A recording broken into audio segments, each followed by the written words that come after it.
नमस्कार दोस्तों, मैं हूं आपका दोस्त सुरेश सम्यक साइको वेलनेस सेंटर की ओर से आप सभी का स्वागत करता हूं।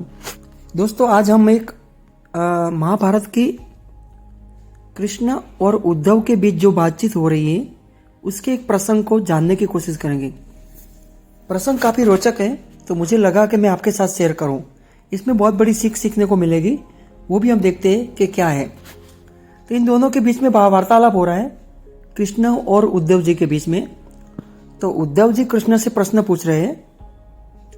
उद्धव ने कृष्ण से पूछा, जब द्रौपदी लगभग अपनी लज्जा खो रही थी तब आपने उसे वस्त्र देकर द्रौपदी की लज्जा को बचाने का दावा किया, लेकिन आप ये दावा भी कैसे कर सकते हैं? उसे एक आदमी घसीट कर भरी सभा में लाता है और इतने सारे लोगों के सामने निर्वस्त्र करने के लिए छोड़ देता है। एक स्त्री की लज्जा क्या बची? आपने क्या बचाया? क्या यही धर्म है? ये अकेले उद्धव के प्रश्न नहीं है। महाभारत पढ़ते समय हर एक के मनोमस्तिष्क में ये सवाल उठते हैं। उद्धव ने हम लोगों की ओर से ही श्री कृष्ण को ये प्रश्न पूछा है। तब भगवान श्री कृष्ण मुस्कुराते हुए बोले, प्रिय उद्धव, ये सृष्टि का नियम है कि विवेकवान ही जीतता है। प्रिय उद्धव, ये सृष्टि का नियम है कि विवेकवान ही जीतता है। उस समय दुर्योधन के पास विवेक था और धर्मराज के पास नहीं। यही कारण है कि धर्मराज पराजित हुए। उद्धव जी हैरान परेशान देखकर कृष्ण आगे बोले, दुर्योधन के पास जुआ खेलने के लिए और पैसा और धन तो बहुत था, लेकिन उसे पासों का खेल खेलना नहीं आता था। इसलिए उसने अपने मामा शकुनी का द्रुत क्रीड़ा के लिए उपयोग किया। यही विवेक है। धर्मराज भी इसी प्रकार सोच सकते थे और अपने चचेरे भाई से पेशकश कर सकते थे और उनकी तरफ से मैं खेलूंगा ऐसा कह सकते थे, पर उन्होंने नहीं किया। जरा विचार करो कि अगर शकुनी और मैं खेलते तो कौन जीतता? पासों के अंक शकुनी के अनुसार नहीं आते, मेरे अनुसार आते। चलो इस बात को जाने दो। उन्होंने मुझे खेल में शामिल नहीं किया। उन्होंने मुझे खेल में शामिल नहीं किया। इस बात के लिए मैं उन्हें माफ किया जा सकता है, लेकिन उन्होंने विवेक शून्यता के लिए एक और बड़ी गलती की, और वह ये उन्होंने मुझसे प्रार्थना की कि मैं तब तक सभा कक्ष में न आऊं जब तक कि मुझे बुलाया ना जाए, क्योंकि वे अपने दुर्भाग्य से खेल मुझसे छुपा कर खेलना चाहते थे। वे नहीं चाहते थे कि मुझे मालूम पड़े कि वे जुआ खेल रहे हैं। इस प्रकार उन्होंने मुझे अपनी प्रार्थना से बांध दिया। मुझे सभा कक्ष में आने की अनुमति नहीं थी। इसके बाद भी मैं कक्ष के बाहर इंतजार कर रहा था कि कब कोई मुझे बुलाता।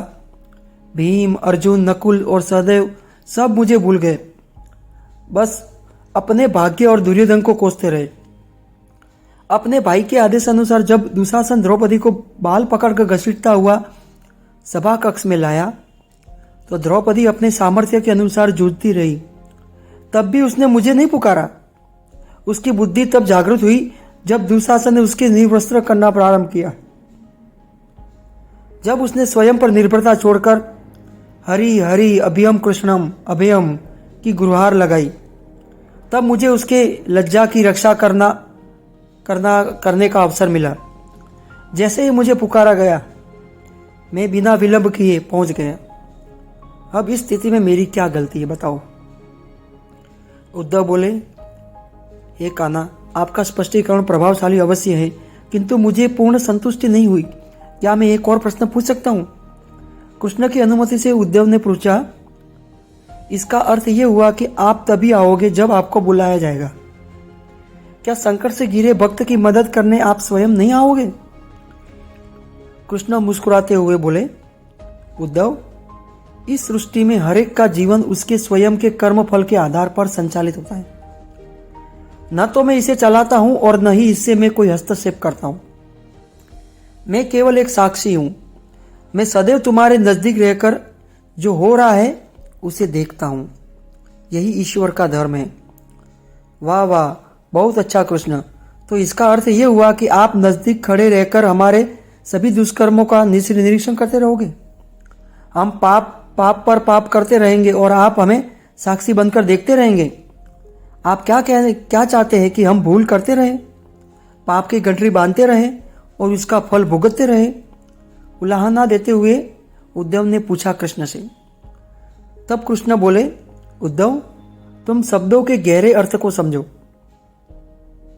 जब तुम समझकर अनुभव कर लोगे कि मैं तुम्हारे नजदीक साक्षी के रूप में हर पल हूं, तो क्या तुम कुछ भी गलत या बुरा कर सकोगे?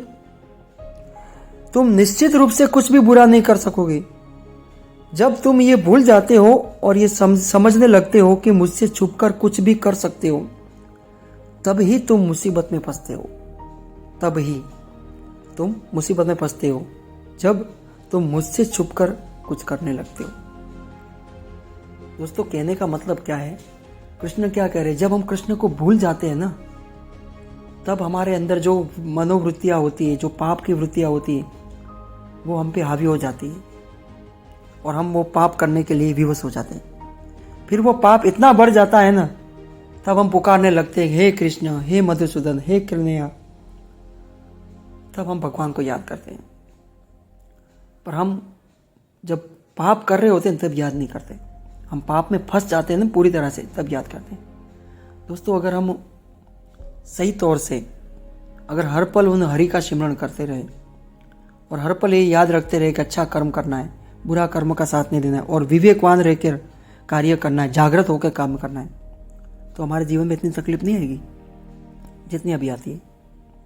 इसलिए सतर्क रहना जरूरी है ताकि हम पे बुरी वासनाओं और अपेक्षाओं असर ना करें। Thank you.